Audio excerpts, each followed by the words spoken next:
Bonjour à tous, j'espère que vous allez tous bien. Du coup, on se retrouve pour une séance jambes. Donc je vais vous emmener avec moi au travers de la séance. Je vais vous expliquer un peu quelques trucs et puis comme ça vous verrez ce que je fais. Sachant que je suis en pleine réhab, donc j'aurai vraiment une grosse partie échauffement. Donc je vais pouvoir un peu vous montrer ça sans rentrer dans les détails, simplement par respect pour celui qui m'a fait la réhab. Sachant aussi que c'est très individuel, ça vous apportera pas grand chose de savoir pourquoi et comment je l'ai fait. Donc je vous filmerai quand même quelques images et ensuite on attaquera directement la séance. Je vous emmènerai au travers de tout ça et puis voilà, donc on est Let's Go à Bienne. Là je viens d'arriver sur le parking, donc je vais boire mon petit café comme pré-workout et ensuite on va partir pour s'entraîner. Donc à toutes.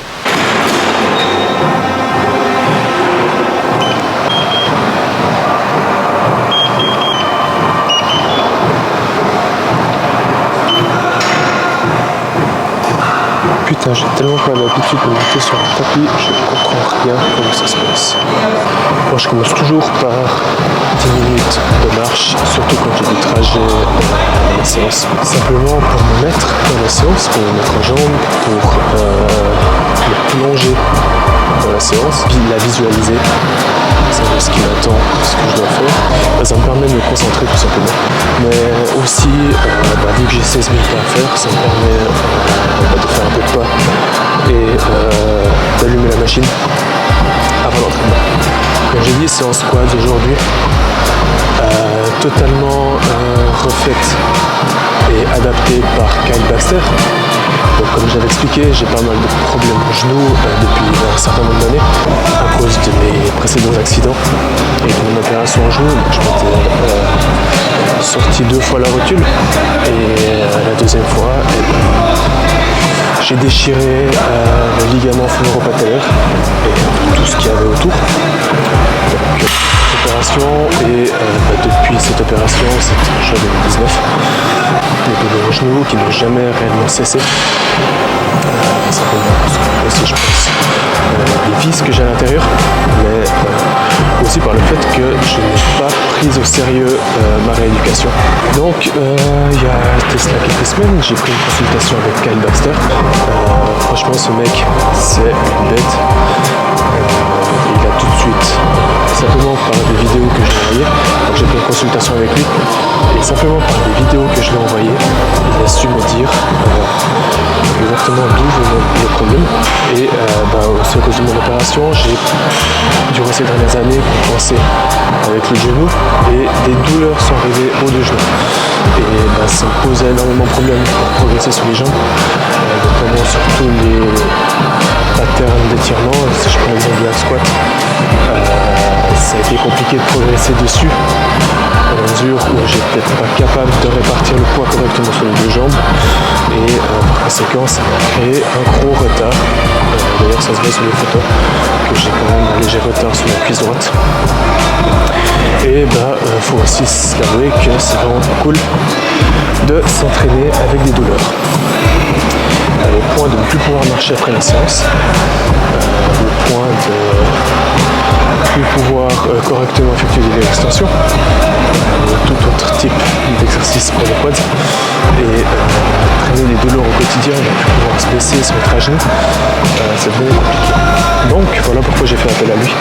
Et après une consultation, on a discuté de ce qui était possible de mettre en place, sur le matériel à disposition, sur les possibilités. Et il a simplement refait mes entraînements jambes. Donc il a divisé le volume des quads sur 2 séances plutôt que faire une séance essentiellement quads et essentiellement ischio. Et il a aussi inclus de la réhabilitation. Donc, des exercices de mobilité très spécifiques à mon cas pendant la séance qui s'avèrent extrêmement bénéfiques. Du moins depuis un mois là j'ai vraiment vu la différence, c'est assez impressionnant. Donc voilà, là j'arrive gentiment au bout du cardio, puis ensuite on va passer à la partie réhab qui est juste derrière. Donc on se retrouve juste après, je termine mon cardio et on y va.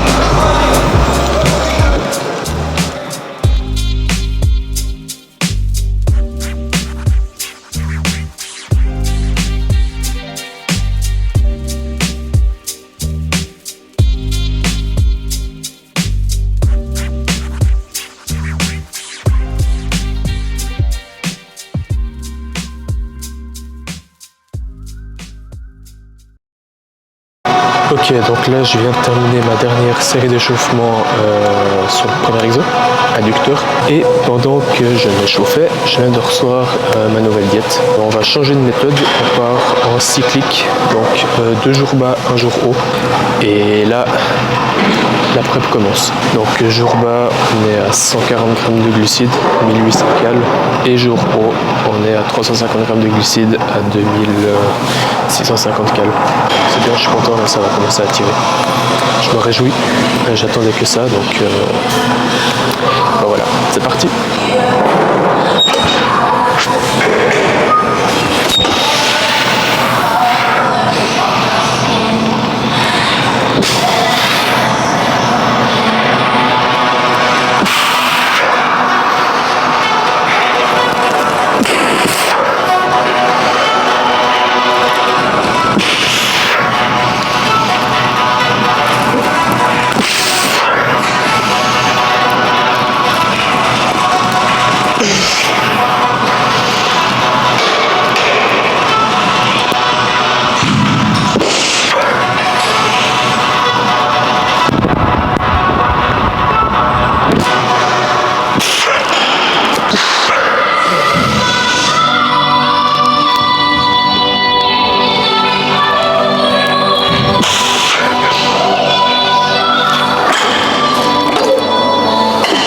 Bon, une rep par rapport à la dernière fois, mais c'est pas grave. La dernière fois, on était le lendemain de refeed. J'ai pété la forme, depuis on a quand même baissé la diète, donc réponse sèche. Faut pas trop se focaliser sur les chiffres. L'important vraiment, c'est de donner votre maximum à l'entraînement, de vous arracher et d'aller le plus proche de l'effort possible. C'est ce qui importe le plus. Bien entendu, toujours en gardant un œil sur ses perfs, pour voir s'il y a des ajustements à faire au niveau de la récupération ou de la gestion de la fatigue. Mais en somme, ce qui importe le plus, c'est vraiment tout donner à 100% tout au long de l'année, que ce soit en prise de masse ou en sèche. C'est pas parce que vous êtes en sèche que vous devez automatiquement baisser vos charges ou baisser l'intensité. C'est absolument pas la mentalité à avoir.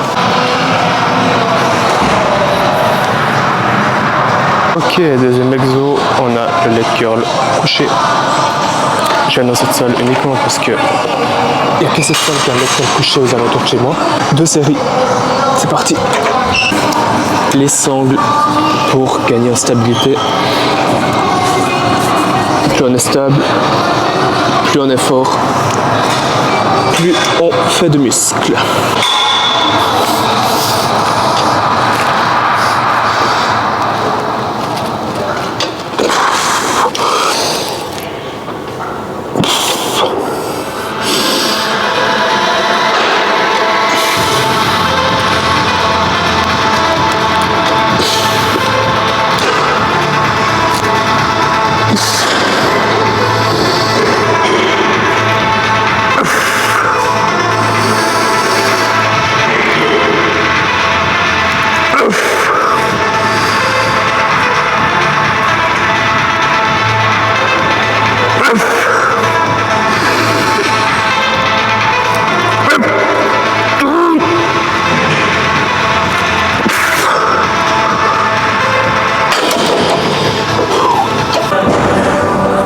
Ok, une série de hip thrusts du lourd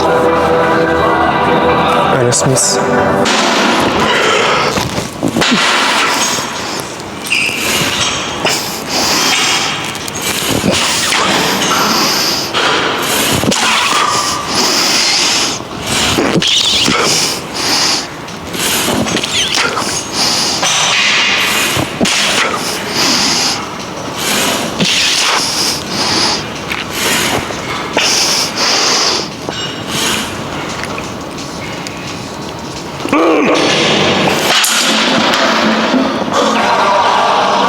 Ok, je pense que vous avez vu.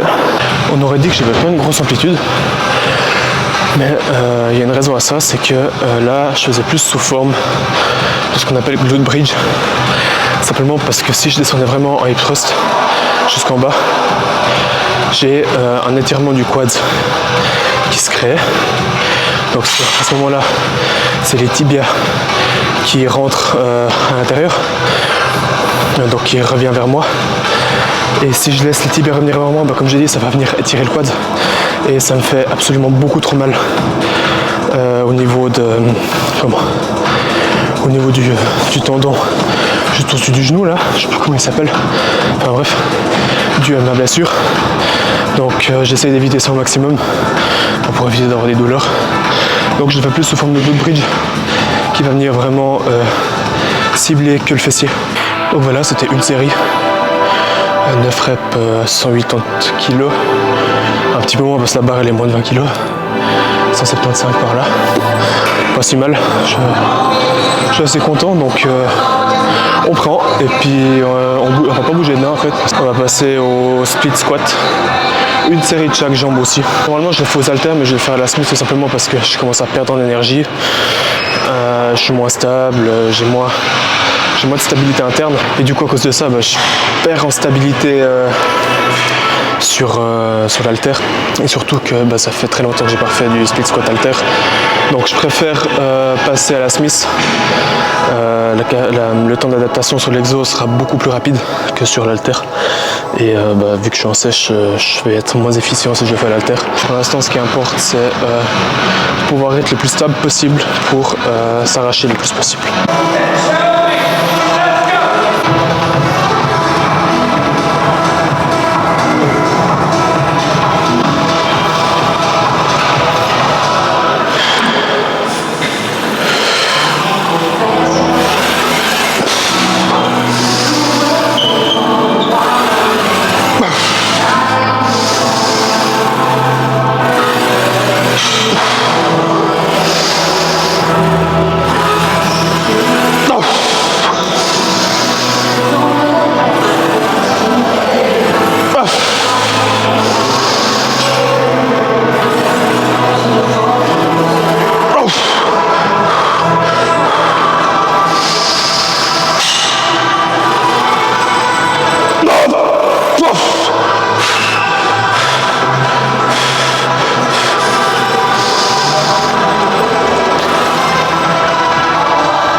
Ok, maintenant on va passer sur le leg extension. 3 séries, 15, 12, 10 reps plus un double drop set à la fin. Avant-dernier exo, avant de passer sur le hack squat. Donc là ce que je viens faire pour favoriser le stretch du rectus femoris, mais je viens mettre mon siège le plus en arrière possible, de sorte que quand je me mette comme il faut, je puisse me pencher le plus en arrière justement pour venir chercher ce stretch sur le rectus femoris qui est le seul endroit où on peut vraiment bien l'isoler et le travailler. Enfin, le travailler de manière générale, c'est sur le leg extension justement. Donc on va commencer la première série et toujours les sangles comme pour le leg curl pour venir chercher la stabilité, pour que je puisse bien m'ancrer dans le siège en fait et ne plus bouger une fois que je suis en place.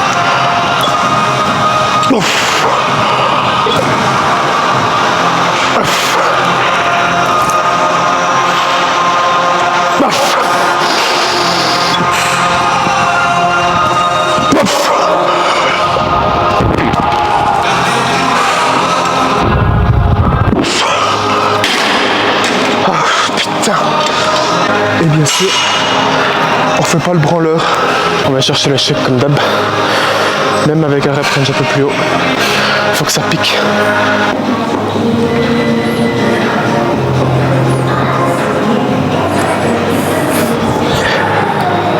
Oh!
du coup on se retrouve à la maison devant le dernier repas et devant la télé avec le premier ici, je sais pas si vous voyez la caméra, et le deuxième là. Lucky, viens.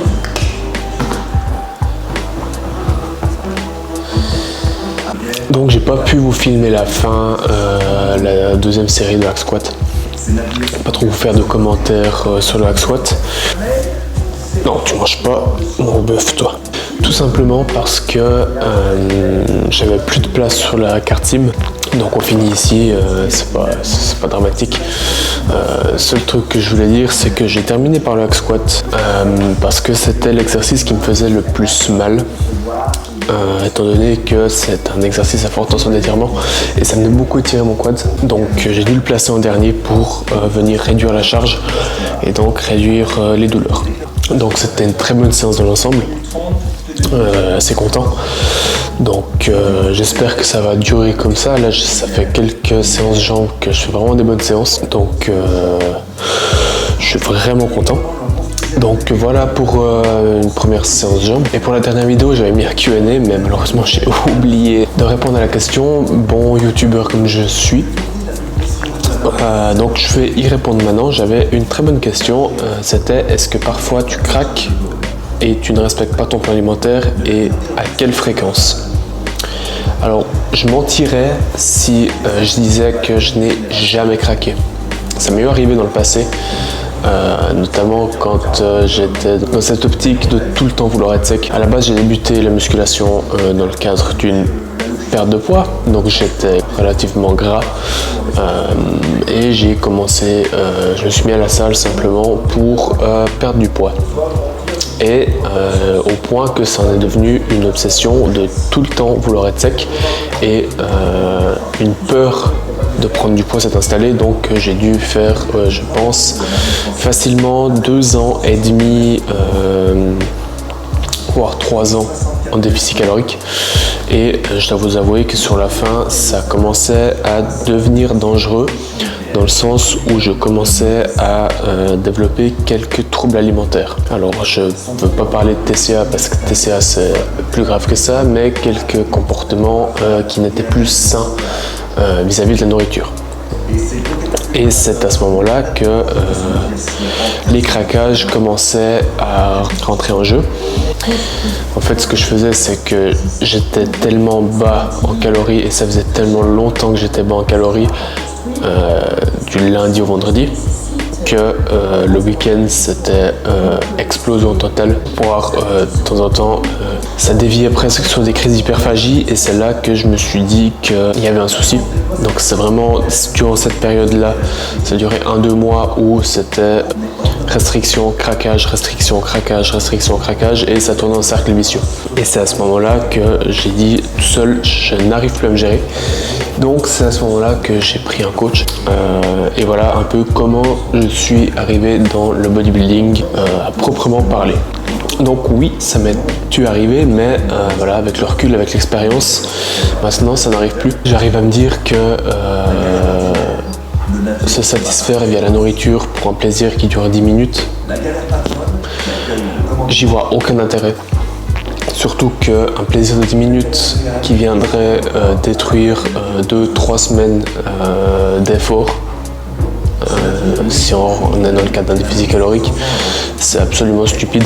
Donc dites-vous bien ça quand vous avez envie de craquer sur de la bouffe par rapport à des semaines d'effort. Est-ce que ça en vaut vraiment la peine? J'en suis sûr que non. Donc voilà pour répondre à cette question. Maintenant je vais manger parce que j'ai faim, et ensuite je vais retourner au calme tranquillement avant d'aller me coucher. Et il sera gentiment l'heure de dormir puisque j'ai terminé mes pas pour une fois, c'est cool. Donc je vous dis à très bientôt pour une prochaine vidéo, et n'hésitez pas à liker, à commenter, à partager, ça me ferait un grand plaisir. Donc à la prochaine et à bientôt.